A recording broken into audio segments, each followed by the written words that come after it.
Ready 90 watts पर minute court start.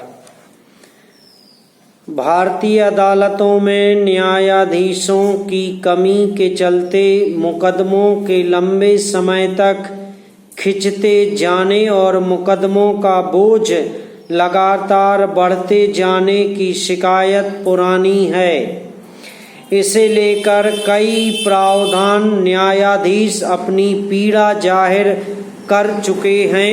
एक प्रधान न्यायाधीश की आंखों से तो सेवानिवृत्ति के मौके पर बोलते हुए इस विषय को लेकर आंसू तक निकल पड़े थे। हर विधि आयोग न्यायालयों की क्षमता बढ़ाने की सिफारिश कर चुका है, मगर इस मामले में अभी कोई उल्लेखनीय प्रगति नजर नहीं आई है। पैरा वर्तमान प्रधान न्यायाधीश एन.वी. रमण भी कई मौकों पर न्यायाधीशों के खाली पदों को भरने और पदों की संख्या बढ़ाने की जरूरत रेखांकित कर चुके हैं। एक बार फिर उन्होंने अदालतों में जजों की संख्या कम होने से न्याय प्रक्रिया में आने वाली अड़चनों को रेखांकित किया है। तेलंगाना राज्य के न्यायिक अधिकारियों के सम्मेलन में उन्होंने अपनी यह पीड़ा जाहिर की, मगर सरकार इस समस्या को कब गंभीरता से लेगी कहना मुश्किल है। पैरा हालांकि अदालतों के पास जो संसाधन उपलब्ध हैं उन्हीं के जरिए न्याय प्रक्रिया में तेजी लाने की भरसक कोशिश की जाती है।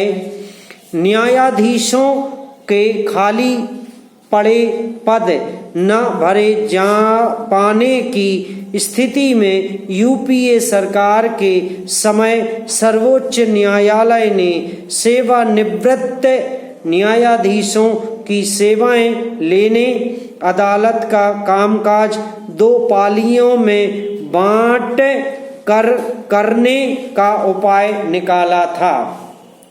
उसका असर भी हुआ, मगर अदालतों पर काम का बोझ इतना बढ़ चुका है कि हर न्यायाधीश अगर रोज 100 मामले निपटाने का प्रयास करे तो भी मुकदमों के बोझ से छुटकारा पाने में कई साल लग जाएंगे। स्थिति यह है कि विचाराधीन कैदियों तक के मामले में सुनवाई करने में कई साल लग जाते हैं। पैरा इस तरह कई विचाराधीन कैदी उससे अधिक सजा काट जाते हैं जितनी उन्हें संबंधित अपराध में मिलती।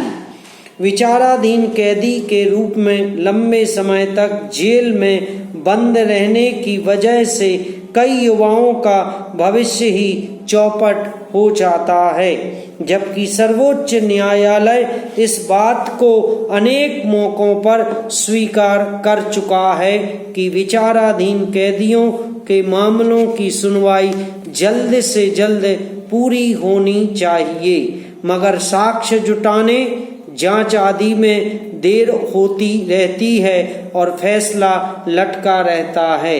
इस तरह बहुत सारी जेलों में क्षमता से कई गुना अधिक कैदी भर गए हैं।